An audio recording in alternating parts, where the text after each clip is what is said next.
इस पर आ, अपने विचार रखें। स्वधर्म स्वधर्म क्या है, इसकी क्यों आवश्यकता है? ओम शांति। Can you hear me? Hello. जी जी जी, आवाज आ रही है आपको? यस। ये सो दीदी अलका दीदी आवाज आ रही है, आपकी सही आवाज आ रही है। Okay okay. एक्चुअली हमें अभी बहुत जरूरत है, क्योंकि हमारा धर्म ये पहले ही डिसाइड होता है व्हेन वी आर बॉर्न। क्योंकि हमारे हाथ में बहुत कम चीज होती है। when you are born, you don't know in which country you are born, in which house you are born, and which religion you are born, and you automatically वो सभी तुम्हारा ही हो जाता है। जो जिस घर में तुम पैदा होते हैं उसका ही धर्म तुम ये करते हैं। और जैसा कि वो ही घर के लोगों से तुम्हें प्यार होता है, वो ही धर्म तुम अच्छा है वैसा मानते हैं। बिकॉज वो तुम्हारा स्वधर्म, तुम्हारा धर्म है। लेकिन अगर देखा जाए तो जैसा कि ब्रह्मा कुमारी में भी वो ही बोलते हैं कि सभी धर्म अपने अपनी जगह पर आ गए थे। और उनके ख्याल से जो 5,000 वर्ष का साइकिल है, जो पृथ्वी का हर एक चीज में जो भी चीज अनंत काल चलती है, जैसे कि ह्यूमैनिटी भी अनंत काल चलेगी, तो उसमें साइकिल्स होना अनिवार्य है। क्योंकि फिर से रिपीटिशन होती है। तो इसलिए ये चार जैसे कि हमारे हमारे भारतीय संस्कृति में तो चार युग तो सबको पता है ही। सतयुग, त्रेता, द्वापर और कलयुग। और इतना भी पता है कि सबसे पहले सतयुग की शुरुआत हो गई थी। और उसमें एक ही लैंग्वेज पूरे, क्योंकि वहां अनेक धर्म थे ही नहीं। तो एक ही धर्म जो सर्वश्रेष्ठ धर्म था, जिसको अभी हम कहते हैं कि वो सनातनी धर्म, और जो भी नाम कुछ भी एक ही होता है तो उसको नाम देने की जरूरत ही नहीं होती है। इसलिए हमारे पुराने इसमें जो भी लिखा हुआ है उसमें एक ही धर्म की बात करते हैं, और वो है स्वधर्म, द धर्म ऑफ ह्यूमैनिटी। और उसके बाद दूसरे धर्म आते हैं, वो बाद में आते हैं। तो पहला ये धर्म होता है, वहाँ वो बहुत ही जैसे कि तपस्वी लोग, बहुत हाई कॉन्शियसनेस लोग, उनके लिए होता है। और बहुत थोड़े लोग, सतयुग में बहुत थोड़े लोग ही होते हैं। और वो बाद में थोड़े बढ़ते बढ़ते बढ़ते 33 करोड़ तक हो जाते हैं। ऐसा मैं तो ये जो ब्रह्मा कुमारी की थ्योरी है, और मुझे अभी उसमें विश्वास भी बैठ गया, क्योंकि वॉट एवर दे से इज हैपनिंग, कि अभी क्या हो गया है। फर्स्ट हाफ में तो दूसरे धर्म ज्यादा होते ही नहीं है, एक ही धर्म होता है। वो that is called religion of humanity.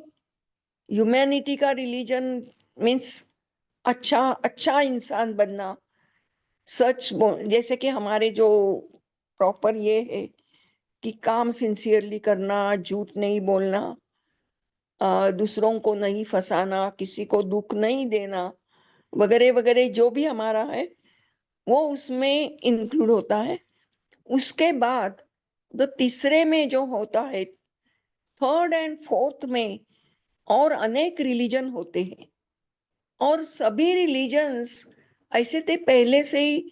सभी का मूल तो ये पहला धर्म ही है, ह्यूमैनिटी का धर्म। बट अनेक रिलीजन होने के कारण कभी कभी वो रिलीजन भी सभी अच्छे ही है। जैसे कि बुद्ध धर्म हो गया, फिर इस्लाम हो गया, क्रिश्चियनिटी हो गई। और धर्म कौन सा भी बुरा नहीं होता है, क्योंकि धर्म आदमी को अच्छा बनाने के लिए ही होता है। तो कौन सा भी धर्म बुरा नहीं है, ओनली उनका जो स्ट्रेस होता है वो डिफरेंट होता है according to the situation. Now the two biggest religions which are there in the world are Christianity and Islam. और उनके क्या हो गए, वो बहुत वो इसमें थर्ड इसमें आ गए हैं, द्वापार और कलयुग इसमें आ गए हैं. और वो धर्म के बहुत लोग हो गए, और अनेक धर्म होने के कारण अभी हर एक को लगता है कि मेरा ही धर्म श्रेष्ठ है, स्वधर्म. तो इसलिए मुझे ऐसा लगता है कि ये क्योंकि धर्म की जो ये है डिस्कशन है, इट इज नेवर एंडिंग. जैसा भी बोला है कि अपना बच्चा जैसा किसी को कैसा भी हो अच्छा ही लगता है, इट्स नेचुरल. वैसा ही धर्म भी अपना अच्छा लगता है. तो इसलिए द बेस्ट थिंग इज हर एक को अपने धर्म में जाना है. अपने धर्म में जाना है मीन्स जो भी उसका जिसमें उसका जन्म है वो एक्सेप्ट. अगर उसको दूसरा धर्म भी करना है तो उसकी मर्जी, बट जो भी है वो एक्सेप्ट. और धर्म की फाइट होनी ही नहीं चाहिए. अपने अपने धर्म में खुश रहो, उसको रिस्पेक्ट करो, दूसरे धर्मों को भी रिस्पेक्ट करो. और ऐसे जो अगर हम शांति से रह जाएंगे तो भारत में बहुत अच्छा सब चलेगा. कि धर्म के लिए फाइट करना ही बेकार है, क्योंकि वो तुम्हारे हाथ में नहीं है. तुम एक घर में जन्मे, तुम्हारा ये है. अभी हम मानते हैं कि हमारा पुण्य बहुत हमारा शायद that is what even Brahma Kumari think कि हम पुण्यवान आत्मा है. हमने कहा पुण्य किया होगा, इसलिए हम इतने अपने जो भी धर्म है उसमें हमारे पैदाइश हुई है.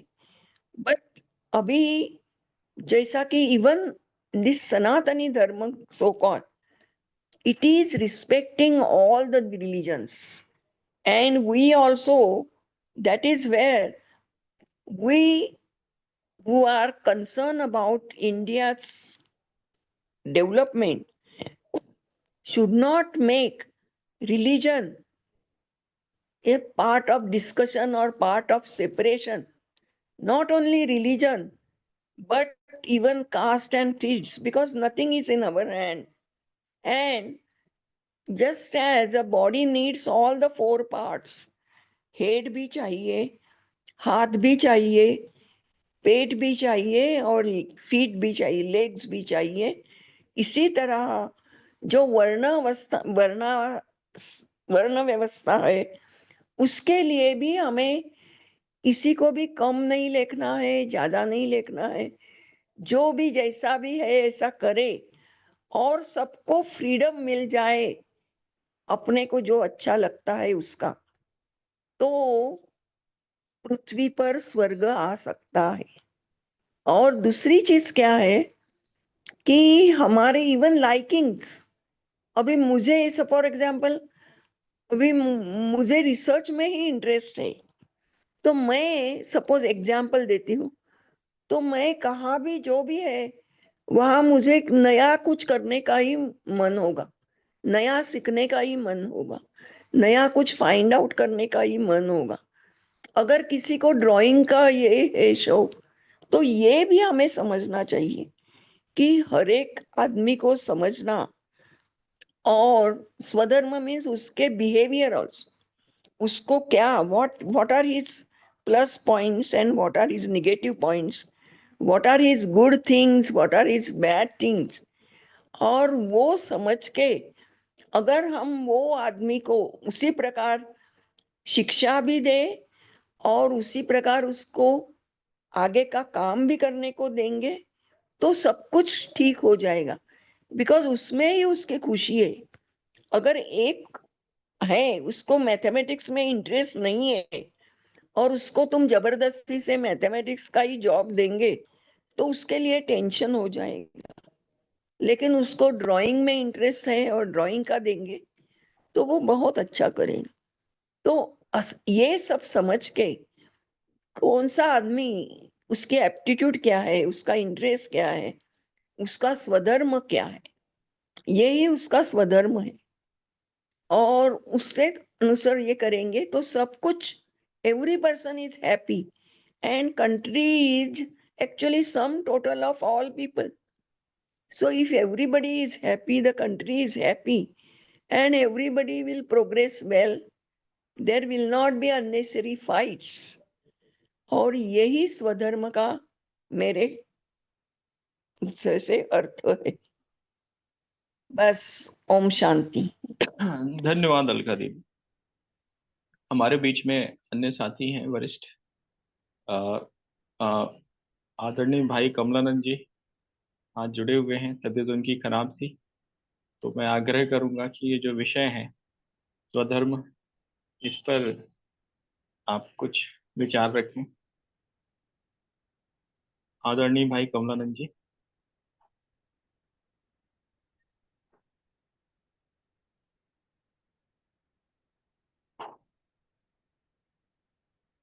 राम, अब विषय प्रणाम। तो इतना दिनों से चर्चा चल रही है, मुझे नजर आ रहा कि करने में मेरी आवाज आ रही है। जी जी। हाँ, आप कि हम जो 15-16 लोग अभी यहाँ जुड़े हुए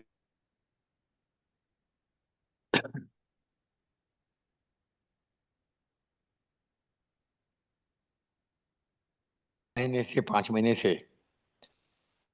मास अवेयरनेस एंड योग से लोगों का अभिनंदन। आप तो जोड़ो, ये जो चल रहा है बराबर मेरे ख्याल से एक भी दिन गवारा नहीं, ये नहीं हुआ है, नगाड़ा नहीं हुआ है। बराबर प्रतिदिन प्रतिदिन कोई एक्सपर्ट आ रहा है, कोई ये आ रहा है। तो इसकी गति कैसी बढ़े। बहुत कुछ हुआ है, लेकिन बहुत कुछ होना है। ये रोडा मुझे लग रहा है कि या तो अभी भी क्लियर नहीं है कि ब्लॉक अडॉप्शन में ये 100 करोड़ में, 2 करोड़ में, कंसल्टेंसी चार्जेस में, नेतृत्वशाला में, संतों से समृद्धि वाले में पेंच क्या है और करना क्या है। तो मैं इसको 4 चीज बोल के अपनी बात खत्म करूंगा। पहला, करना क्या है, क्यों करना है। तीसरा, किसने करना है।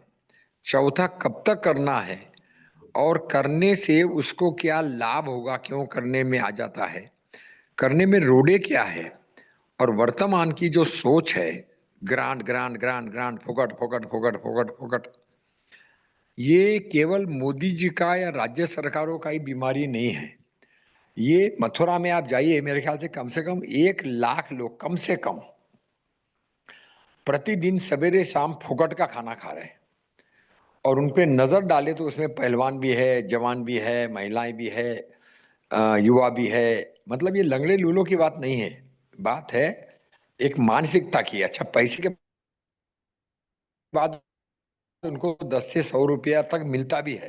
अब यहाँ आता है संतों से समृद्धि, ये भिखारीपन का ऐसा जो हवा चल गया। तो इसका मतलब एक और यह काम करने की जरूरत है, जिसका नाम है नियत, सोच, नीतियां। के लिए कितना काम कर लेंगे। तो मुझे लगता है जो भी 12-15 लोग यहाँ हैं, जो हमारे महामंडलेश्वर, जो महामंडलेश्वर के लिए अपन बहुत पीछे पड़े हैं, अपन ने ग्रुप भी बनाया, क्योंकि मैं कन्विंस्ड हूँ कि मामला इतना गड़बड़ है। जहां जाओ वहां खोखला ही खोखला है। परिक्रमा, पैदल यात्रा हो रही है बराबर बराबर बराबर। अरे बाबा, निकला क्या, फिर एक और पैदल यात्रा चल रही है। तो इसका मतलब जो हमने पेपर बनाया है, मैंने उसको टाइप करने के लिए शायद उसमें बिंदु मैंने यही उठाया कि अब तक अपन 7 लाख करोड़ की बात बोलने लग, वो 14 लाख करोड़, प्रति ब्लॉक 200 करोड़, प्रति गांव 3-4 करोड़। तो संपूर्ण क्रांति की बात करेंगे, धंधे की बात करेंगे, और अपवादों का अभिनंदन। अब ये लास्ट मेरा पॉइंट है कि जब तक हम अपवादों को आगे नहीं करेंगे, जिन्होंने कर दिया इसी सिस्टम में, चाहे वो पेड़ हो, पानी हो, ट्रेकिंग हो, माउंटेनियरिंग हो, ग्रामोद्योग हो, फल हो।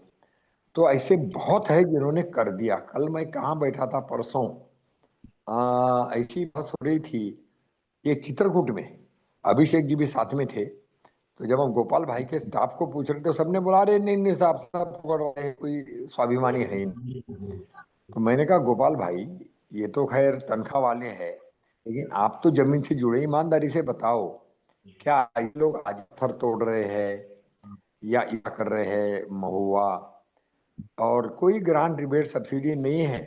तो फिर उसने बोला नहीं नहीं भाई, ऐसे कैसे हो सकता है। तो मैंने कहा परसेंटेज बताओ।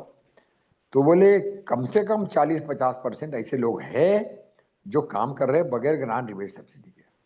अब जैसा ही उन्होंने बोला, मैंने वो स्टाफ को बोला कि भाई आपने कभी इस नजर से देखा ही नहीं कि कोई स्वाभिमानी है भी सारे भिखारी है, क्योंकि हवा पूरी भिखारी है। जिसको देखो भाई ग्रांट ग्रांट ग्रांट बढ़ने के चक्कर में एमपी लेके चल रहा है, एमएलए लेके चल रहा है, ग्राम सभा लेके चल रहा है, बैंक वाला लेके चल रहा है।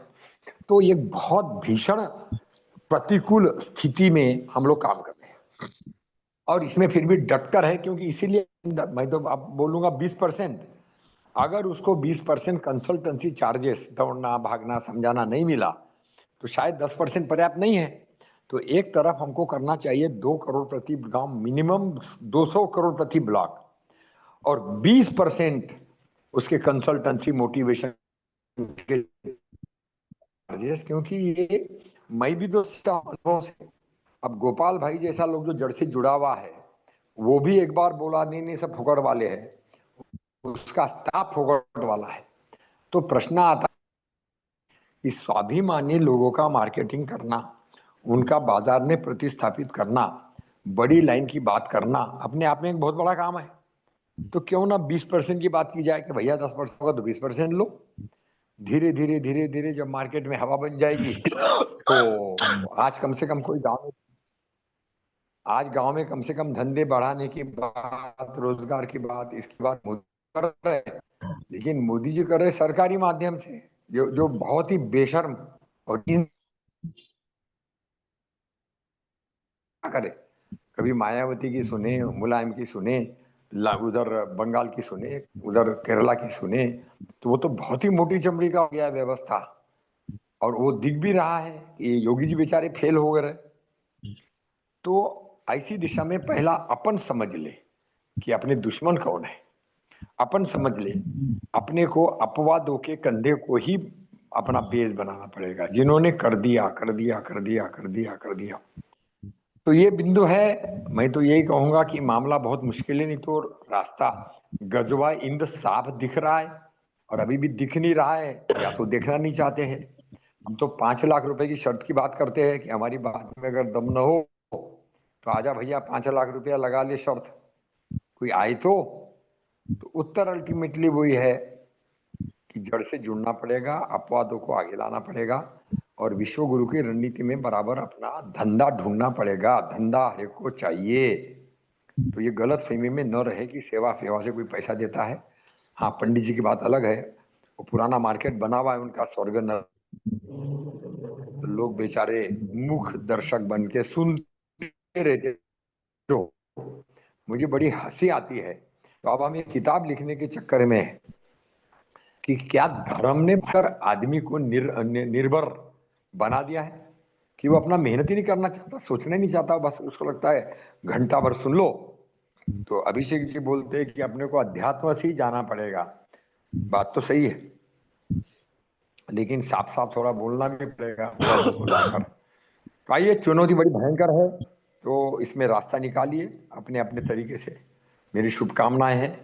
और गाय के बगैर रास्ता निकलेगा ऐसा मुझे लगता नहीं है। स्वाभिमान स्वावलंबन के साथ गाय अनिवार्य है। तो कीजिए, बड़ा अच्छा है, चलाइए। और समय कम से कम लेते हुए ज्यादा से ज्यादा कैसा एक्शन एक्शन ज्ञान मिले। नहीं तो ज्ञान तो घंटों देने वाले यहाँ बैठे हुए, जिसको देखो वही घंटों भाषण सुनना है। चलिए, शुभकामनाएं, प्रणाम, नमस्ते। धन्यवाद भाई कमलानंद जी, बहुत महत्वपूर्ण बातें आपने रखी। आ, मैं आग्रह करूंगा ब्रिगेडियर साहब से कि ये जो विषय है आज का, स्वधर्म, इस पर स्वधर्म की आवश्यकता, इसका अर्थ और आज के परिप्रेक्ष्य में इसका सही तरीके से समाज में स्थापना, इसके बारे में थोड़ा बताइए कि ये क्या है, क्योंकि ये विषय जो है ये आध्यात्मिक अर्थ में भी महत्वपूर्ण है और सामाजिक अर्थ में भी महत्वपूर्ण है, धार्मिक अर्थ में भी महत्वपूर्ण है और राजनीतिक अर्थ में भी महत्वपूर्ण है। अभिषेक जी, मैं थोड़ा सा बिजी हूँ, 5-10 मिनट बाद पूछना, तब तक और किसी से पूछ। जी। तो हेलो। जी जी जी, मैं बलदेव जी थोड़ा को सा बिजी आमंत्रित हूँ, मैं करता हूँ। कोई किसी को छोड़ने बलदेव जा जी, रहा हूँ, 5-10 मिनट बाद बलदेव देना मुझे तो। जी जी जी, बलदेव जी। हाँ जी, हाँ जी, नमस्कार। जी नमस्कार। नमस्कार। जो आज का विषय है सुधर्म, वैसे ये वर्तमान परिप्रेक्ष्य में तो आलोचनात्मक दृष्टि से देखा जाता है। धर्म को कुपोल कल्पित माना जाता है। वास्तव में अब वर्तमान जो व्यवस्था अपने देश की चली हुई है, उसमें धर्म को एक दकीनुसी रूढ़िवादी ऐसा माना जाता है, जबकि ऐसा है नहीं। धर्म वास्तव में धर्म ही है और धर्म के आधार पर ही ये सारा व्यवस्था टिकी हुई है। वैसे कहा गया है ना जी कि जो धर्म जो है, धर्म के आधार पर ये सारा संसार या विश्व जो है टिका हुआ है। परंतु आज की परिस्थिति में इसको कुछ और दृष्टि से देखा जाता है।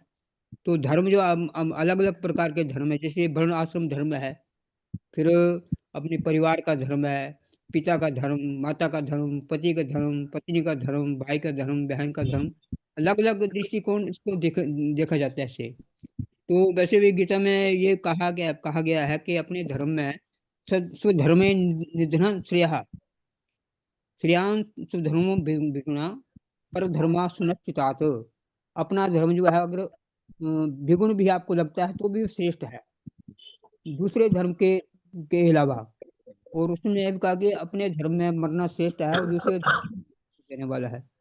तो धर्म का बड़ा विलक्षण है और बड़ा गूढ़ विषय है ये, और ये आम लोगों के समझ में आने वाला नहीं है। तो इसलिए हम तो ये चाहते हैं कि वैसे वास्तव में धर्म ही सब कुछ है, धर्म ही धारण करता है, धारते इति धर्म। और ये भी कहा गया है कि धर्म का आश्रय लेकर के हम जब चलेंगे तो हमें हर प्रकार से सफलता मिलती जाएगी। अगर हम अधर्म का आश्रय लेंगे तो हमारी पतन अवश्य है उसमें। तो इसलिए धर्म जो है वो बहुत श्रेष्ठ है, बहुत ही आवश्यक है। परंतु वर्तमान परिस्थिति में इसको लागू किया जाए, इसके बारे में विचार करना बड़ी जरूरी है। क्योंकि वर्तमान में जो व्यवस्था अपने देश की चल रही है, उसमें धर्म नाम की कोई धर्म को मानने वाला कोई है नहीं। और जो लोग इसमें धर्म के ठेकेदार हैं या धर्म के पथ पर चल रहे हैं और लोगों को धर्म सिखा रहे हैं, उनके अपने जीवन में धर्म नहीं है ना जी। और करनी और कथनी में विशेष उसमें अंतर है। इसीलिए उसका फिर वो प्रभाव जो है उतना नहीं पड़ रहा। तो इसलिए जो अगर हमारे जीवन में धर्म है, हमने अपने जीवन में धर्म को धारण किया है, तो उसका फिर प्रभाव जो है अवश्य अब दूसरे पर पड़ेगा जिससे हम व्यवहार कर रहे हैं। अगर हमारे जीवन में धर्म है तो उसका प्रभाव अवश्य उस पर पड़ेगा।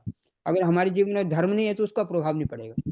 इसलिए जब आप विलक्षण विषय है, इस विषय पर तो चर्चा बड़ी लंबी चौड़ी हो सकती है। तो मैं तो समझता हूँ कि वर्तमान में हम ये विचार करते हैं कि जो राजनीति है, धर्माधिष्ठित राजनीति अगर होगी देश में, तब जाकर के इसका एक प्रभाव असर और समाज में उसका एक प्रचलन चलेगा। अगर धर्माधिष्ठित राजनीति नहीं होगी तो फिर जैसे चल रहा है वैसे चलेगा। इसलिए ऐसा भी कहा गया है, रामा विग्रहवान धर्मा, राम को, भगवान राम को धर्म का विग्रह माना है। तो जो राम ने किया वो धर्म है। अगर जो राम ने किया उसको हम धर्म मान करके उस पथ पर हम चलते हैं तो हमारा भी कल्याण है, हमारे देश का भी कल्याण है और विश्व का भी कल्याण है। तो मैं तो ये कहना चाहता हूँ कि धर्म बहुत ही एक विलक्षण विषय है और बहुत ही अनुकरणीय विषय है। और इस विषय के बारे में चर्चा जितनी करेंगे उतनी कम है, तो उसकी चर्चा कर भी नहीं सकते हम। तो केवल मात्र हम ये कर सकते हैं कि जो रास्ता भगवान राम ने तय किया है, जो हमारे ऋषि मुनि ने तय किया है, वो रास्ता सर्वश्रेष्ठ है, सर्व कल्याणकारी है। उस रास्ते से ही हमारा भी कल्याण होगा, सारे देश का भी कल्याण होगा और विश्व का भी कल्याण होगा। धन्यवाद। धन्यवाद बलदेव जी। ये आपने बहुत इसके एक दार्शनिक पक्ष को रखा और काफी गहराई से इसको बताया। ये स्वधर्म की बात जो है, ये पूरे जो हमारा वैदिक भारतीय साहित्य है उसमें अलग अलग जगहों पे हुई है। तो इसमें वेदों में भी इसकी इसकी चर्चा है, इसके उपनिषदों में भी चर्चा है, जैसे वेदांत भी बोलते हैं। फिर गीता में भी, भगवत गीता में भी चर्चा है, और बहुत सारे ग्रंथ और बहुत सारे उसमें चर्चा है। व्यक्तिगत संदर्भ में भी चर्चा है। हमारे आज के कुछ राजनेता और समाज सेवक इसका बहुत ज्यादा उपयोग करते हैं। वो अपने अपने समझ और अपनी अपनी सहूलियत के अनुसार इसको उपयोग करते हैं। तो अगर हम वेदांतिक दृष्टिकोण में देखें तो ये आत्मा के स्वरूप में किस तरह से स्थित रहना और आत्मा को शुद्ध बनाए रहते हुए काम करने की बात है। गीता में अगर बात करें तो ये जो कर्म योग का विषय है, क्योंकि तीसरे अध्याय का ये श्लोक है, तो इसमें स्वभाव, अपने व्यक्तिगत स्वभाव और स्थिति के अनुसार कर्म करने को स्वधर्म से निरूपित किया गया है। सामाजिक दृष्टि में अगर देखें तो समाज में जो हमने अपनी भूमिका निर्धारित की है, मेरी क्या भूमिका है, क्या मैं करने जा रहा हूँ, उसके अनुसार इसका निर्वहन करने की बात होती है। और अध्यात्म की दृष्टिकोण से देखें तो फिर हमारा जो ईश्वर के प्रति जो समर्पण है, या फिर हमारा आत्मबोध है, या फिर हमारा जो पूरे सृष्टि और पूरे जीव जगत के प्रति दृष्टिकोण है, उसमें एकत्व का भाव की बात होती है।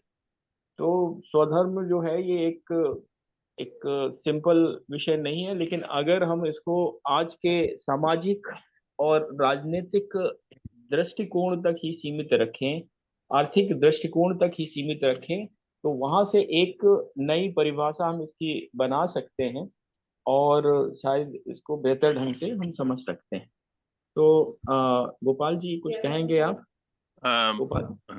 अभिषेक जी, मैं 2 लाइन कह देता हूँ, वैसे मेरा विषय तो ज्यादा है नहीं, उससे फिर गोपाल सिंह तो अच्छा बोलेंगे। स्वधर्म, मेरी आवाज आ रही है? हाँ जी, हेलो। आ रही है।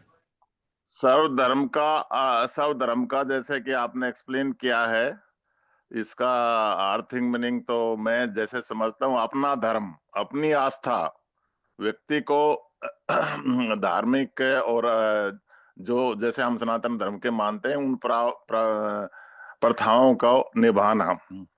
और ये व्यक्तिगत आस्था के साथ साथ धार्मिक प्रथा भी इसमें जुड़ जाती है और नैतिक मूल्यों का भी जुड़ जाता है। इसका मेन जो हमारा सनातन धर्म है, एक्चुअली वही इन सब सिद्धांतों को ध्यान में रखते हुए तो वही धर्म है। और उसमें इसका महत्व तो आध्यात्मिक विकास, नैतिक विकास और सभी के लिए समानता, विश्व कुटुंबकम, प्रकृति केंद्रित और सभी का कल्याण के लिए, सभी का मतलब सभी जीवों का लिए भी। लेकिन मैं इसको इस रूप में समझता हूं कि धर्म के सिद्धांत और धर्म मानव द्वारा, मानव के लिए फॉलो करने के लिए निर्मित कुछ नियम हैं जो प्रकृति को केंद्रित में रखते हुए, प्राकृतिक से ध्यान रखते हुए, प्रकृति के सिद्धांतों को मानते हुए, विज्ञान के सिद्धांतों को भी मानते हुए, विश्व कल्याण के लिए, विश्व कुटुंब के लिए भावना वाले होते हैं। और इस समय समय पर काफी धर्म बने, लेकिन सनातन धर्म और जो हम जिसको जो प्रकृति से निकला है वो इसी तरह है।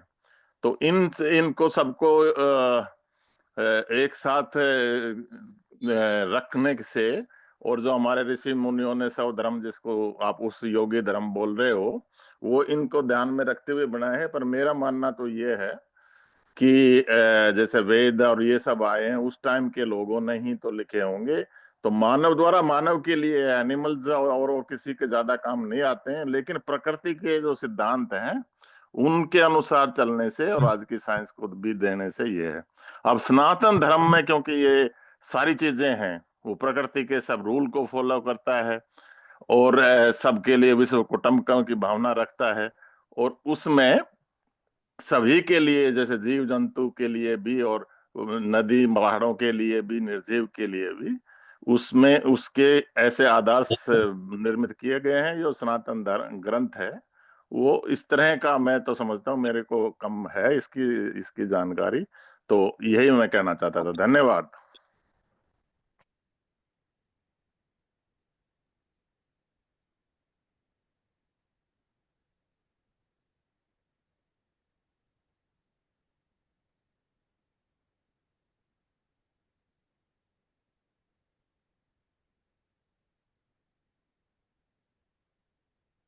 गोपाल जी।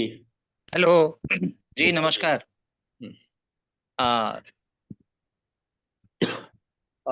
आज का जो विषय है स्वधर्म। दरअसल अभिषेक जी का जो विषय का जो सिलेक्शन है उसको तो निश्चित रूप से मैं दाद दूंगा कि वो किस विषय पर कौन सा मुद्दा उठाया जाए जिसकी बड़ी प्रासंगिकता है। Relevant issues, that is very important. समय और स्थिति और परिस्थिति के अनुसार विषय को चुनना और उस विषय पर उसकी परिचर्चा करना, यह भी अपने आप में एक कला है। तो एक तो बात ये, स्वधर्म के बारे में जहां तक मेरा अपना मानना है, एक शासक का, एक व्यापारी का, एक शिक्षक का, एक डॉक्टर का, एक किसान का, एक सैनिक का, एक विद्यार्थी का, एक अभिभावक का, सबों का स्वधर्म अपने अपने कार्य को अच्छे तरीके से निष्पादन करना है। एक शासक का यह कार्य है कि वो शासन व्यवस्था को अच्छी तरीके से करे जिससे कि जनता का कल्याण हो। एक व्यापारी का यह स्वधर्म है कि वह अच्छी वस्तुओं का, गुणवत्तापूर्ण वस्तुओं का वितरण, विक्रय वो करे, कम मुनाफा में अधिक से अधिक संतुष्टि ग्राहकों को मिले, यह व्यापारी का धर्म है। एक शिक्षक का भी कर्तव्य है कि वह उस तरह की शिक्षा से छात्रों को अभिभूत करे, उसको योग्य और निपुण बनाए कि वो आगे आने वाले समय में अपने अपने दिशा में मजबूत स्तंभ के रूप में काम करे। एक डॉक्टर का भी स्वधर्म है कि उसके पास जो मरीज आता है उसकी सही तरीके से चिकित्सा करे, और जो न्यूनतम उसके पास बजट है उसके अकॉर्डिंग, आजकल के डॉक्टरों की तरह नहीं जो पूरा का पूरा एक्सप्लॉइटेशन करने का काम करते हैं, जो मृतकों से भी वसूली करते हैं, वो डॉक्टर की परिभाषा में वो स्वधर्म निभाने वाले डॉक्टर हो ही नहीं सकते। वो तो एक्सप्लॉइटर है, वो तो डकैत है।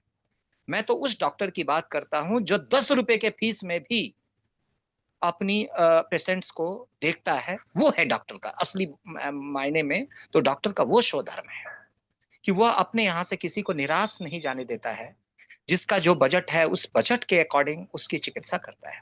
ठीक उसी तरह से किसान के लिए तो वो अन्न उत्पादन करता है, वो अपना पूरा खून सींच करके इस कठोर दोपहरिया में भी वो अपने आप को पसीना से लबरेज करके, उसका एक ही टारगेट रहता है कि अच्छा और समृद्ध जो है बीज कैसे उत्पन्न हो, बीज से वो फसल कैसे उत्पादित हो, और कठोर परिस्थिति में भी सारा जाड़ा गर्मी बरसात में भी वह उसकी निगरानी, उसका पौधे का संवर्धन, उसकी फसल की क्या क्या आवश्यकताएं हैं उसकी पूर्ति करना। ठीक उसी तरह से एक सैनिक बॉर्डर पे वो ये नहीं देखता है कि मैं खाया या नहीं खाया, लेकिन उसको समय पर अपनी ड्यूटी निभानी है, बॉर्डर सीमा की रक्षा करना है, और युद्ध की स्थिति में वो सब कुछ भूल जाता है और प्राण की आहुति में लगा करके भी वह देश की रक्षा करता है, देश के लिए शहीद हो जाता है। तो कहने का तात्पर्य है अपने अपने कार्यों को पूर्ण मनोभाव से, पूर्ण समर्पण की भावना से और अपना कर्म समझते हुए, उसको कर्म को ही अपना धर्म समझते हुए निष्पादित करना, उससे बड़ा तो कोई धर्म हो ही नहीं सकता। मेरा अपना मानना है कि मंदिर में जाने से धर्म होता है, मैं इस बात से बिल्कुल सहमत नहीं हूं। पूजा करना, नैवेद्य चढ़ाना, अगरबत्ती जलाना और भंडारा करना और ये करना और यज्ञ यज्ञ करना, उससे भी ज्यादा महत्वपूर्ण है स्वधर्म। अर्थात हर व्यक्ति का जो भी आजीविका का वो स्रोत है, जो भी, चाहे वो नौकरी करता है या व्यापार करता है या वो बेरोजगार है, तो उसकी सबकी अपनी अपनी भूमिका है। जो अपनी जिस भूमिका में भी है, उस भूमिका का अच्छे तरीके से निर्वहन करता है, वही उसका स्वधर्म है। और स्वधर्म के साथ साथ अब जो इम्पोर्टेंट कड़ी मैं जोड़ना चाहता हूं, वो है राजधर्म। तो शासकों के लिए वर्तमान जो सत्ताधीश हैं, उनके लिए है राजधर्म। राजधर्म ही उनका स्वधर्म है। अब राजधर्म की जहां तक बात आती है, तो राजधर्म की जो व्याख्या है वो की गई है, लेकिन उसके अकॉर्डिंग जो शासक हैं उसको मानने के लिए तैयार नहीं है। भगवान राम के आदर्श की और राम मंदिर की तो इतनी लंबी चौड़ी ये हो जाती है, उसका प्राण प्रतिष्ठा और ये वो और जो सब भी कुछ हुआ और राम मंदिर बना, वो एक अलग प्रसंग है। मैं तो केवल राम के एक चीज की चर्चा करना चाहता हूं, वो है भगवान राम का राजधर्म और भगवान राम का जो शासन प्रशासन की जो कला थी, वो वर्तमान शासकों ने क्यों नहीं लिया। हम केवल महिमा गान में ही लगे हुए हैं। हम जो उनकी अच्छाइयां थी, उनका जो शासन प्रणाली था, वो जो उनका राजधर्म था, हम आज उस राजधर्म को अपनाने की आवश्यकता है। यही स्वधर्म है हमारा और यही वर्तमान शासकों का स्वधर्म है। लेकिन ये इस स्वधर्म पर तो कार्य नहीं हो रहा। तो केवल वो देखिए आजकल वो बागेश्वर धाम वाले जो बाबा जी हैं, वो अपना प्रोपेगेंडा कर रहे हैं और वो हिंदू राष्ट्र बनाने की बात कर रहे हैं। लेकिन अगर वो वास्तव में हितैषी होते इस देश के, तो बात करते कि मोदी जी आप अपने राजधर्म को निभाइए। और भगवान राम ने जो राजधर्म अपनाया था, जो शासन पद्धति थी, राम राज्य की बात, राम के राज्य में प्रशासन कैसा निपुण था कि उन्होंने कैसे जस्टिस दिलाते थे, उस जस्टिस की बात तो किसी ने की नहीं, किसी भी पॉलिटिशियन ने नहीं की। मेरा उसी के ऊपर मैं लंबा चौड़ा डिबेट रहा। लगभग 2.5 लाख लोगों ने उस वीडियो को देखा। मैं केवल और केवल राजधर्म की बात किया और केवल राम राज्य के प्रशासन की मैंने बात की, और वही वास्तव में स्वधर्म है। That's all. धन्यवाद। धन्यवाद गोपाल जी। ये विषय जो है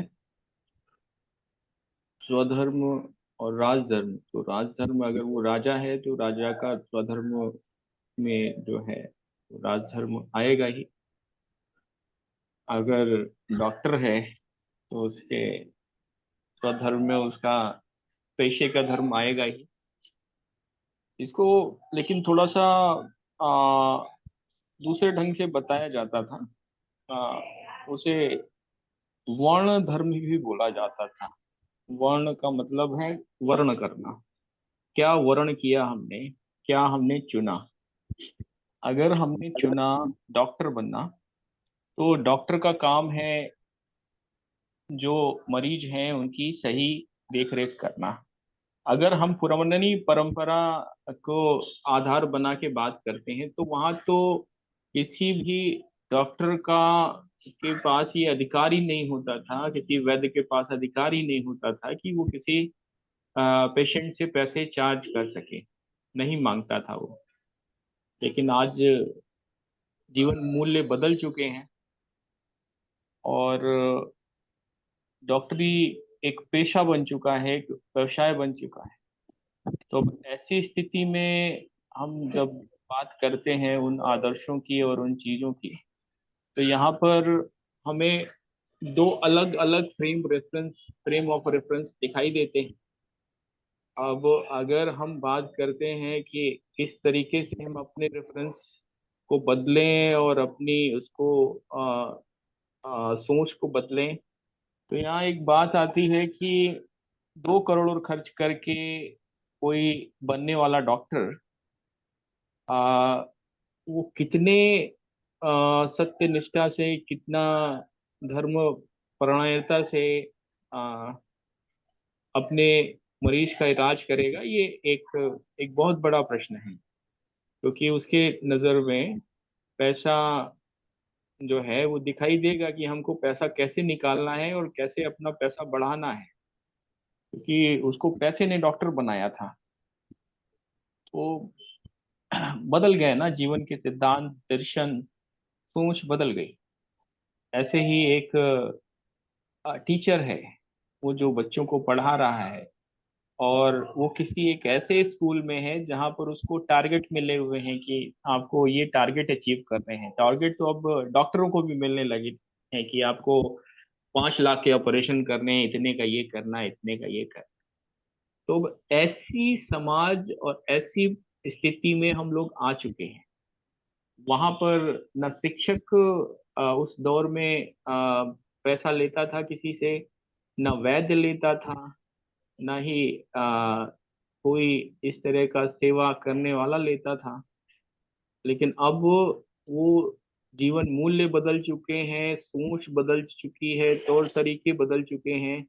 तो अब इस स्थिति में जब हम लोग जी रहे हैं, तो फिर किस तरीके से हम लोग आज के स्थिति के अनुसार इस धर्म की व्याख्या को और धर्म को रिडिफाइन करें, और साथ ही साथ जो पुरानी पद्धति थी अगर हम उस पर वापस नहीं आ सकते तो उसकी जो अच्छी और चीजें हैं ज्यादा से ज्यादा लेने की कोशिश करें।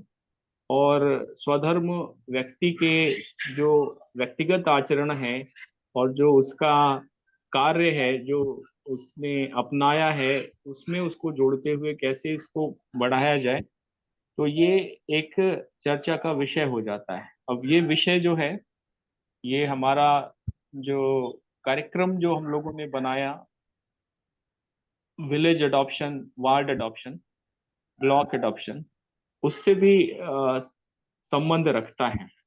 क्योंकि ये इस मूल भावना के को सोच में रख के बनाया गया था कि हम कहीं भी पूरे देश में कुछ भी करें, लेकिन कम से कम एक ऐसा क्षेत्र होगा जहां पर हम कुछ उस क्षेत्र के लिए करेंगे, उस गांव के लिए करेंगे। चाहे वो एक छोटा सा गांव क्यों ना हो या एक छोटा सा वार्ड क्यों ना हो, जिससे कि ये हम आ, समाज के बीच में रख पाए कि जो हम बोलते हैं वो बोलते ही नहीं है, वो करते भी हैं।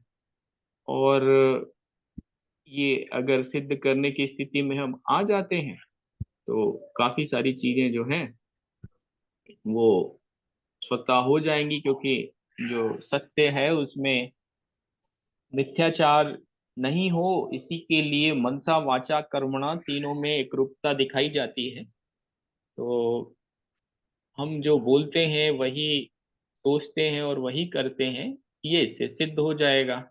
और इसमें सहकारिता विषय भी इसलिए डाला गया कि अगर कोई बोलता है कि वो भ्रष्ट नहीं है, तो सहकारिता में अगर उसने सही तरीके से वो व्यवस्था चला के दिखा दी, तो ये सिद्ध हो जाएगा कि हाँ वो भ्रष्ट नहीं है।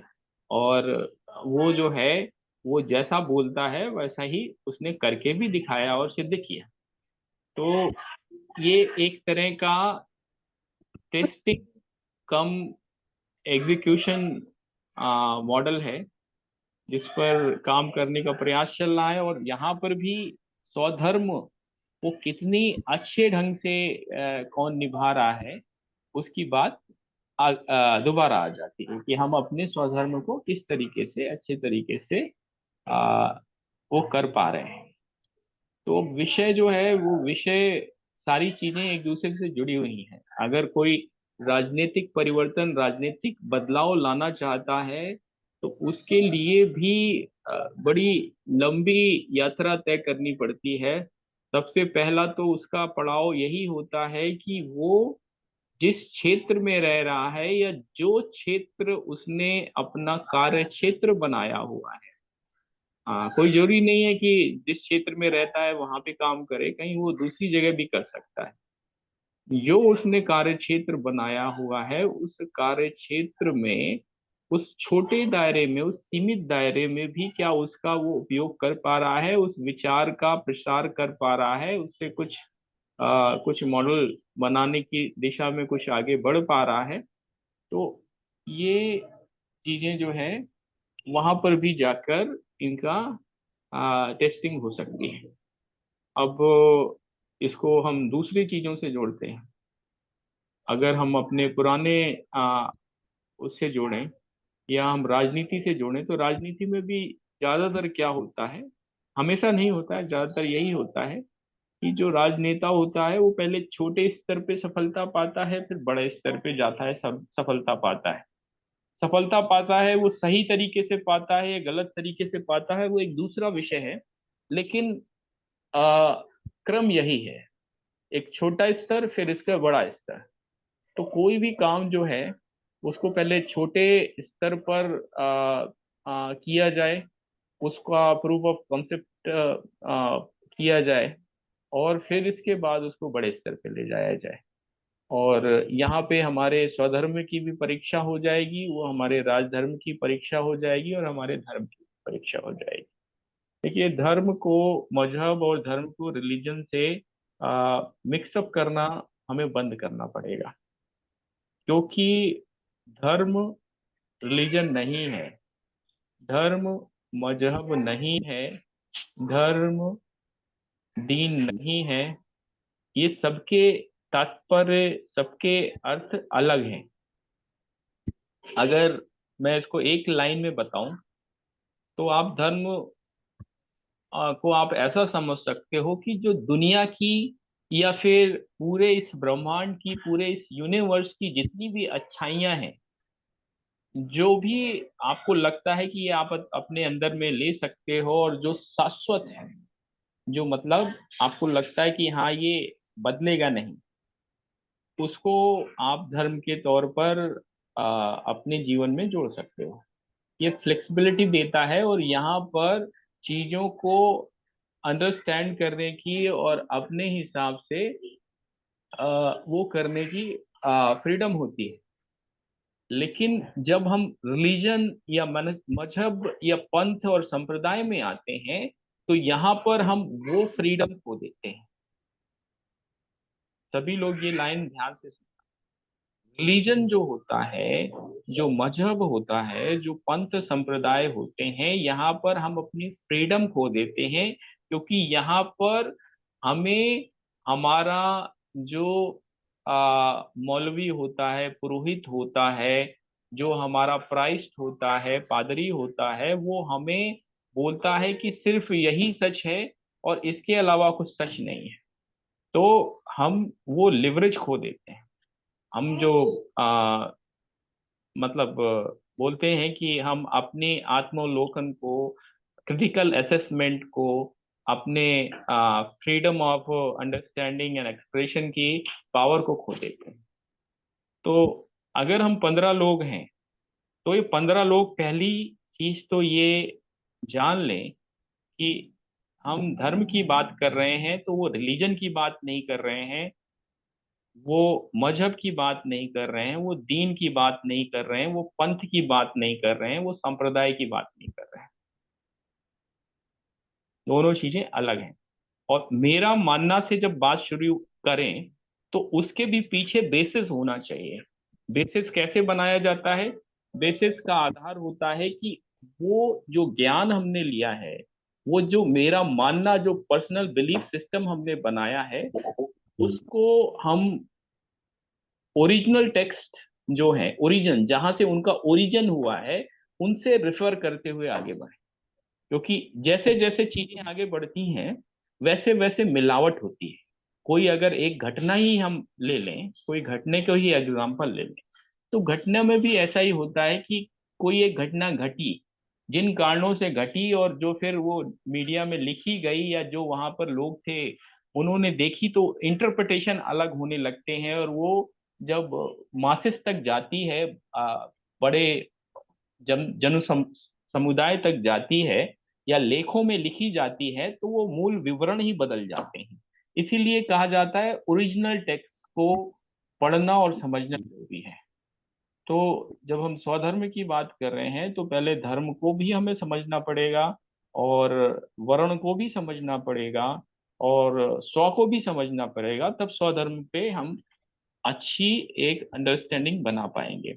इसके बहुत सारे प्रकरण हैं, वेदों में भी वर्णित हैं, उपनिषदों में भी है, भगवत गीता में भी है। उसमें तो यहाँ तक बोल दिया गया है, तीसरे अध्याय में बोला गया है कि जो स्वधर्म है, ये अपने स्वधर्म का पालन करना ये उसमें मरना भी श्रेयस्कर है। स्वधर्म में स्थित रहते हुए मरना भी श्रेयस्कर है। और पराधर्मो भयावह, मतलब दूसरे का आप अनुसरण करेंगे, कॉपी करेंगे, तो वो खतरनाक है आपके लिए। तो यहाँ धर्म के अर्थ जो है, वो अर्थ ये है कि जो आपका स्वभाव है, जो आपका आपने वर्ण किया है, जो आपने अपना रोल डिफाइन किया है, उस रोल में रहते हुए आप सफलता पा सकते हैं। अगर आप हर रोज दूसरों का अनुसरण करते हुए अपने नए नए रोल बदलेंगे, तो वहां पे वो आपके लिए बड़े दुखदाई होंगे, और कहीं ना कहीं आपकी पहचान खत्म होगी या खतरे में पड़ेगी, और वो भयावह वो देंगे। तो ये कुछ विषय थे जो मैंने आप सभी के समक्ष रखे। मैं आग्रह करूंगा आचार्य अंतरंग आनंद जी से कि इसको विषय को थोड़ा सा और विस्तार दें। आचार्य जी।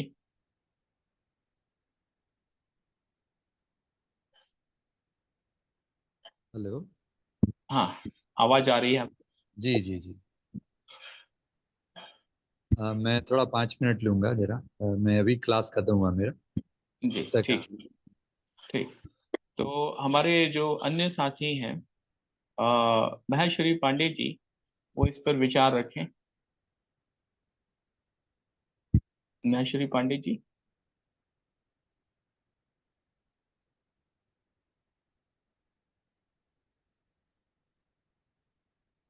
और कोई साथी अपना हैंड रेज कर सकते हैं, अपनी बात रख सकते हैं। मैं नाम लेता जाता हूँ। हाँ, नमस्कार सभी को। जी महेश्वरी जी। आज का विषय अत्यंत गूढ़ है और इसकी कोई बहुत ही निश्चित परिभाषा नहीं दी जा सकती और इसकी संदेश काल और परिस्थितियों के अनुसार ये परिवर्तनशील भी होता है। लेकिन जो कुछ चीजें शाश्वत होती हैं वो कभी नहीं बदलती। तो मानव मस्तिष्क का संचालन की एक प्रक्रिया है और जो एक मनस्तत्व होता है हमारे शरीर में, जो भारतीय परिप्रेक्ष्य में बहुत महत्वपूर्ण है और पश्चिमी जगत में उसका तो कोई अस्तित्व ही नहीं माना गया। मन को वो ये लोग माइंड ही बोल देते हैं, लेकिन वास्तव में माइंड और मन दो चीजें हैं। यहाँ के प्राचीन काल के हमारे पूर्वजों ने उसका गहरा विश्लेषण किया और उसका विश्लेषण करने के बाद ही उन लोगों ने समाज के लिए और देश के संचालन व्यवस्था के लिए एक सुचारू रूप से लोक मंगलकारी व्यवस्था कैसे बने, इस पर बहुत प्रकार के अनुसंधान के बाद तो उन्होंने एक वर्णाश्रम धर्म व्यवस्था बनाई और उसमें 100 वर्ष के जीवन काल को 25-25 भागों में वर्ष के भागों में बांट दिया। तो ये अपनी धर्म और मर्यादा का पालन केवल मौखिक शिक्षा और मौखिक ज्ञान या पुस्तकीय ज्ञान के आधार पे कि ये सही है ये गलत है, कोई व्यक्ति करने में प्रवीण नहीं हो सकता। ये एक अभ्यास की चीज है। मन को कर्तव्य की डोर से बांधना पड़ता है। प्राचीन काल में हम सुनते हैं कि बालक 25 वर्ष तक जंगलों में, चाहे वो चक्रवर्ती सम्राट का ही बालक हो, भिक्षाटन करके शिक्षा ग्रहण करता था। हालांकि उसके पिता परिवार के पास अपार धन संपत्ति थी, लेकिन यही जो स्वधर्म का पालन करने का गुण उसमें व्याप्त हो, इसके लिए ये व्यवस्था थी। और केवल डिबेट के लिए और ये बातें करने के लिए बातें ही बातें हैं। ये स्वधर्म के पालन की पूर्व तैयारी जो है मनुष्य को करनी पड़ती है, वो अभ्यास से ही संभव है। हम जो है यहाँ पे इस समय इस विषय पर बोल रहे हैं, लेकिन हम थोड़ा सा ही लोभ लालच में अपने कर्तव्य से च्युत हो जाएंगे। ये क्योंकि हमें उसका पूर्व का अभ्यास नहीं है। तो ये चीजें स्वधर्म पालन में बहुत ही मायने रखती हैं, इसका बड़ा अस्तित्व है। और आज जो जिस प्रकार से स्थितियां बदल रही हैं और नैतिक मूल्य बदले हैं और जो राजनैतिक दृश्य हैं और जिस हिसाब से हमारे भारतीय सभ्यता का मानक बदला है और समाज को संचालित करने के लिए हम तो कचहरी में देखते हैं तो हमें बड़ा ये विस्मय होता है कि पहले हम इतनी ही उम्र में 50 वर्ष की उम्र में ही अपने बाल्यकाल में ये कभी नहीं हम देखते थे इतना। आजकल हमारे कचहरी में जो सबसे अधिक फरियादी हैं वो पति पत्नी का विवाद है, फैमिली कोर्ट में ही सबसे ज्यादा भीड़ रहती है। तो ये पश्चिमी जगत की अवधारणा है कि यहाँ एक न्यायिक व्यवस्था में संवैधानिक ढांचे में समलैंगिकता का कानून है और लिव इन रिलेशनशिप है और तमाम तरह की आजादियां हैं और सबकी धार्मिक आजादी पे भाषण होते हैं। अलग अलग संगठन है, सब लोग अपने अपने अधिकारों के लिए लड़ते हैं कि हमारा ये अधिकार है, हम कैसे वस्त्र पहने, कैसी भाषा बोलें, कैसे क्या करें, हमारा फ्रीडम ऑफ एक्सप्रेशन है और हमारी लाइफ स्टाइल है। तो ये चीजें जो है हमारे कम से कम भारतीय उपमहाद्वीप के भूभाग के लिए ये अनुकूल नहीं है और इसीलिए यहाँ पे जो है इतना वैषम्य दिखाई दे रहा है। नहीं तो यहाँ जो स्वधर्म है उसके लिए एक मजबूत तैयारी, प्रशिक्षण, ट्रेनिंग और तपश्चर्या का जीवन व्यतीत करने के बाद वो पूर्ण स्वधर्म पालन करने का व्यक्ति में आत्मसात होता है। ये एक नैसर्गिक और वैज्ञानिक प्रक्रिया है और ये केवल किताबों में एक लेसन रख देने से ये होने वाला नहीं है। मेरा अपना विचार है। धन्यवाद। धन्यवाद महेश्वरी जी, ये कुछ महत्वपूर्ण बातें आपने बताई और ये भी सच बात है कि ये किताबी ज्ञान से भी ऊपर उठ के इसको अपने आचरण में लाने के लिए इसको काफी कुछ करना पड़ता है। ये विषय ध्यान में रखा गया है और कोशिश ये है, क्योंकि अभी टावरी जी का जो प्रश्न रहता है कि कुछ हो क्यों नहीं रहा है, कुछ हुआ क्यों नहीं, तो इसका उत्तर भी उन्हीं के पास है कि ये व्यवस्थाएं एक दिन में नहीं खराब हुई, इसको सैकड़ों साल लगे खराब होने में।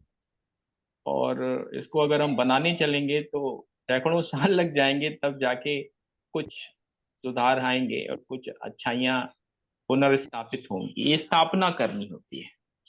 तो ये मामला कुछ ऐसा है। अभी 24 और 25 को हमारा ट्रेनिंग प्रोग्राम है अन्ना हजारे जी के यहाँ पर कालेगण सिद्धि में। स्वामित्व प्रोसित कार्यक्रम है।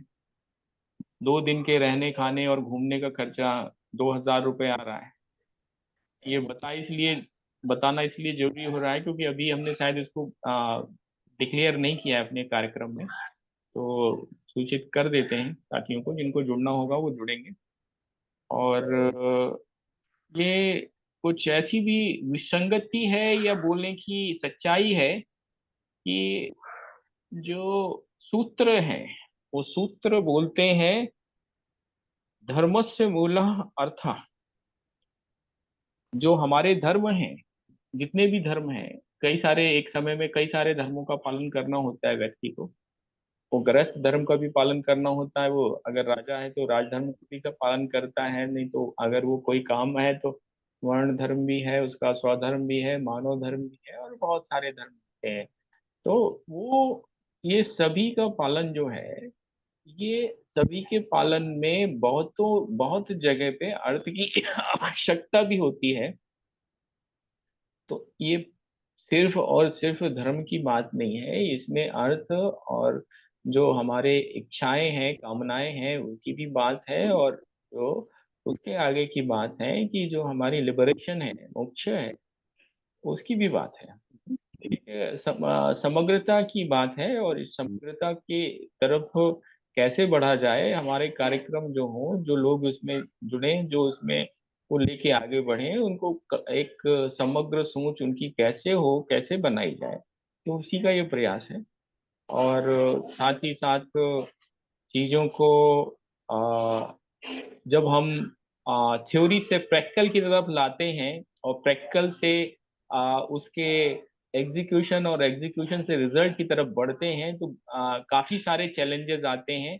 और इसकी वजह से जो हमारे लक्ष्य होते हैं उनसे कई बार थोड़ा सा डिविएशन भी होता है, भटकाव भी होता है। तो इन स्थितियों को भी ध्यान में रखते हुए चीज़ों को भटकाव ना हो, कैसे चीजें सही चलें, कैसे हम उस दिशा में बढ़ते रहें, तो उसका प्रयास के फलस्वरूप और प्रयास को लेते हुए हम लोग इसको एक ऑनलाइन, ऑफलाइन और जमीन पर तीनों जगह चलने वाले कार्यक्रम के तौर पर चलाने के प्रयास में है। और पैसा भी आता रहे, ये ध्यान में रखा गया है कि इसको पैसा भी आता रहे। तो सभी से आग्रह किया जाता है कि भाई अपने अपने प्रोजेक्ट बताओ कि किन प्रोजेक्ट्स में आपको काम करना है, और उसी के अनुसार जो भी विशेषज्ञ हैं और जो भी उसका प्रोजेक्ट रिपोर्ट है और जो प्लानिंग है वो सारी तैयार हो जाए और काम स्थानीय स्तर पर लोगों के साथ मिल के और साथ ही साथ विशेषज्ञों का अनुभव लेते हुए शुरू कर दिया जाए। कोई जरूरी नहीं कि कोऑपरेटिव बने, कोऑपरेटिव तो बड़ा एक काफी विकट विषय है, क्योंकि उसमें काफी सारी चीजें जुड़ती हैं तब जाके कोऑपरेटिव बनती है। कोऑपरेटिव के पहले भी दो चरण हैं। व्यक्तिगत तौर पे हम लोग अपना प्रोजेक्ट शुरू कर सकते हैं, और व्यक्तिगत से ऊपर अगर हम और आगे बढ़ेंगे तो स्वयं छोटे समूहों के माध्यम से, सेल्फ हेल्प ग्रुप के माध्यम से इसको आगे बढ़ा सकते हैं, और बाद में उन्हीं समूहों को जोड़कर कोऑपरेटिव बना दी जाती है। तो ये पूरी प्रक्रिया है। तो क्योंकि स्वधर्म की चर्चा हो रही है, हम मास अवेयरनेस की बात करते हैं, तो अवेयरनेस में जो सही चीजें हैं वो कैसे पहुंचे, क्योंकि मीडिया ने सही चीजों को लोगों तक पहुंचाना बंद कर दिया है। मीडिया अब प्रोपोगेंडा पहुंचाता है। तो ये सब चीजें ध्यान में रख के इन माध्यमों से इनको प्रचारित किया जा रहा है, इनको आगे बढ़ाने का प्रयास हो रहा है। सबसे आखिरी उसके तौर पे मैं अंतरंग जी को बुलाऊंगा, फिर समय हमारा पूरा हो चुका है, अलका दीदी सो चुकी हैं। तो अंतरंग जी आए और इसको समाप्त करें, और हम इसको वो करते हैं। अंतरंग जी। जी, सबको नमस्कार। कहते हैं शास्त्र में स्वधर्म निधन श्रेय पर धर्म भयावह। जो मनुष्य का मनुष्य होना ही धर्म है। मन को मन है मनुष्य नाम कारणम बंध मोक्ष बंधु से अविश्वासंगी मुक्ति निर्विषम तथा। मनुष्य का जो अभी बात बोल रहे थे हमारे साथी कि जो मन और माइंड, एक्चुअली मन तो हमारा जो मन बुद्धि आत्मा और अहंकार और आत्मा के साथ जुड़कर फिर जागृति का जो भाव है, यानी कि मन को हम कहते हैं आम भाषा में कि मन चंगा कटौती में गंगा। इसलिए हमारा मन ईश्वर में लगे, इसी को हम उन्हें मनुष्य कहते हैं। चलिए, मनुष्य का धर्म है आहार निद्रा भय मैथुन च सामान्य में पशु नारणम धर्मो ही तेषाम दुख विशेषो धर्मे नीना पशु विषम। आहार निद्रा भय और मैथुन, यह पशु का धर्म। पशु का धर्म नहीं, मतलब पशु की यह प्रवृत्ति है। और मनुष्य का धर्म है, वह है अनंत को पाना। बृहदेशना प्राणिधानम च धर्म। मनुष्य का धर्म है भगवान को पाना। इसीलिए हमारा स्वधर्म, स्व यानी आत्मा, आत्मा के साथ मिलन, एकाकार होना ही हमारा धर्म है। अब इसी बात को जानना और समझना, जो कठोपनिषद में बताते हैं कि आत्मनम रथिनम विधि शरीरम रत्नयुतु बुद्धि सारथी विधिमान, यानी हमारी आत्मा के लिए, चूंकि हमने कहा आत्मा के साथ जुड़ना, आत्मा की जागृति ही मनुष्य का धर्म है, हमारा स्वधर्म है। इसीलिए आत्मा की जागृति का समझदारी, यानी हम समझ जाएं कि मेरा जीवन क्या है। तो सबसे पहला हमारा शरीर क्या है, वह रथ है, हमारे जीवन का रथ। यानी इसको हम रथ है जैसे हमारी गाड़ी, जिस पे हमको अपने एक जगह से दूसरी जगह गंतव्य पे जाना है, तो गाड़ी हम चेक करते हैं, सही उसकी तेल पानी पेट्रोल सब कुछ उसमें सही होना चाहिए, और उसकी जो इंजन वगैरह सब सही होनी चाहिए। तो उसी प्रकार हमारा जो जीवन है, उस जीवन की यात्रा में हम हमेशा इस पर ध्यान दें। तो पहला चीज हमारा शरीर है, इसीलिए कहते हैं पहला सुख निरोगी काया। तो हम शरीर विज्ञान को समझें। शरीर का हम जो आयुर्वेद है पूरा, वह शरीर विज्ञान है। सम दोषा सम अग्निशा सम धातु मलिक्रिया। मतलब आप सोचिए कि बहुत सारे ऐसे लोग मिलेंगे जो भोजन करते हैं, लेकिन सुबह में उनका मोशन ठीक हुआ है या नहीं, निवृत्ति ठीक हुई है या नहीं, उस पर उन्हें ध्यान नहीं होता। और सुबह उठते साथ बहुत सारे ऐसे लोग जो चाय पीते हैं। तो यानी कि पहला धर्म हमारा मनुष्य का शरीर को ध्यान देना और शरीर की शुद्धि क्रिया होना, यह समझदारी नहीं। तो यह समझदारी लाना, यह धर्म है हमारा। और उसके बाद हम अपने शरीर को स्वस्थ रखें। और स्वस्थ का अर्थ भी है स्व, यानी आत्मा, स्था माने स्थापित, आत्मा के साथ स्थापित होना। यह भी स्वस्थ शब्द भी स्वधर्म का ही का भाग है। इसीलिए हमारा जो शरीर है, उस शरीर का स्वस्थ होना, आहार निद्रा मिथुन से अपने मन को परमात्मा में लगाना, और फिर वात पित्त कफ का नियंत्रण होना, हमारी पंचमहाभूत प्रकृति का कंट्रोल होना। और वह जो पंचमहाभूत है वो क्या है, वही भगवान है। भ से भूमि, ग से गगन, व से वायु, आकार से अग्नि, न से नीर यानी जल। इन पांचों तत्वों को एक साथ नियंत्रण कर सही रूप में उसका विकास, उसकी पूरी जो बंटन है, उसका इस्तेमाल है, सदुपयोग है, वह होना, यही है हमारा भगवान के साथ एकाकार होना। यानी पुरुष और प्रकृति, पुरुष यानी हमारा हमारा आत्मा, और प्रकृति यानी पंचमहाभूत शरीर, पंचमहाभूत प्रकृति, इन दोनों का मिलन, इन दोनों का सामंजस्य ही हमारा स्वस्थ रहना है, जिसमें आपकी वात और पित्त और कफ, इन तीनों का बैलेंस होता है। इसीलिए इतना आसान है इसका समझदारी। अब इसके बाद जब यह धर्म हम समझ गए, तो मनुष्य का दूसरा धर्म है शरीर की रक्षा, शरीर की सेवा, शरीर का स्वस्थ रखकर उसके मन को ईश्वर में लगाने के लिए दो भाग है। आत्मोक्षार्थम जगत हिताय च, आत्मा की मुक्ति यानी self realisation with the service to humanity. तो मानवता का कल्याण, ये पूरे पे सृष्टि का कल्याण, पेड़ पौधे पशु पक्षी, जल जंगल जमीन, हवा धूप आकाश, ये सब हमारे परिवार हैं। तो इसीलिए इसका सबका अपनापन का भाव होना, यह मनुष्य का ही काम। इन दोनों को लेकर हम फिर इस तरह से चलते हैं, और तब जा करके शरीर, परिवार, समाज, प्रकृति और इस पूरा विश्व ब्रह्मांड के साथ साथ जीवन का यह जो एक साथ जीना है, एक साथ इसको समझ कर जीना, ये हमारा स्वधर्म है। और फिर हम समझ पाते हैं कि मेरा धर्म और सिर्फ भगवत धर्म है, यानी सनातन धर्म है, परमात्मा के साथ मिल जाना ही धर्म। तो ये हमारा, और इसमें जो पूरी आज जो व्यवस्था बन रही है, आज जो समाज निर्माण हो रहा है, हम लोग जो हर दिन जो चर्चा करते हैं, माँ बाप यानी mass awareness and awakening for block adoption programme, तो हम गांव स्तर पर हम जो काम कर रहे हैं, सब एक्चुअली धर्म से जुड़ा है। अगर धर्म नहीं है तो ये जो चार पुरुषार्थ है, धर्म अर्थ काम मोक्ष, वह हो ही नहीं सकता। तो मनुष्य का धर्म जब हम नहीं समझे, हम अपना धर्म नहीं समझेंगे, तो हम इस पुरुषार्थ जो मनुष्य का, पुरुष यानी जो परमात्मीय शक्ति जो हमारे अंदर है, उसका होना ही, उसका अस्तित्व ही खत्म हो जाता है। और उसी के अनुसार फिर काम, उसी के अनुसार अर्थ, उसी के अनुसार फिर मोक्ष प्राप्त हो। यही मनुष्य का धर्म है। धन्यवाद।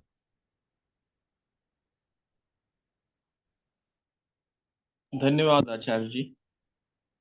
तो समय पूरा हो चुका है, और किसी को अंत में अगर कोई बात रखनी है तो संक्षेप में रख सकता है, अन्यथा समय पूरा हो चुका है, लोग इसको विराम देंगे। कोई भी साथी?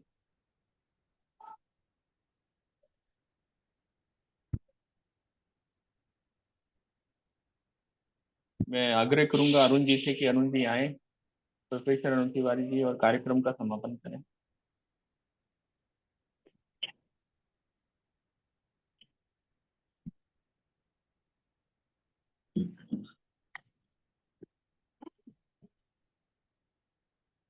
अरुण जी। हाँ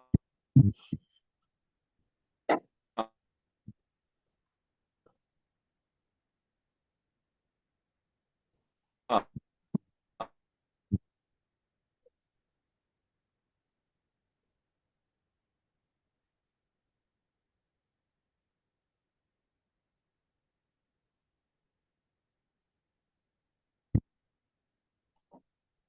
अरुण जी की आवाज साफ नहीं आ रही है और समय हो चुका है, तो मैं सभी साथियों का उपस्थित धन्यवाद देता हूँ। अरुण जी की नेटवर्क में दिक्कत होने की वजह से हम उनको सुन नहीं पाए, तो ये भी एक हमारे लिए वो है। सभी आप लोग जुड़े और इतनी सार्थक चर्चा हुई के लिए सभी का साधुवाद। और ये जो चर्चा हुई है इसको हम लोग आगे बढ़ाएंगे, इसको आत्मसात करेंगे। इस प्रण के साथ हम लोग इस कार्यक्रम का समापन करते हैं। अभी रिकॉर्डिंग ऑफ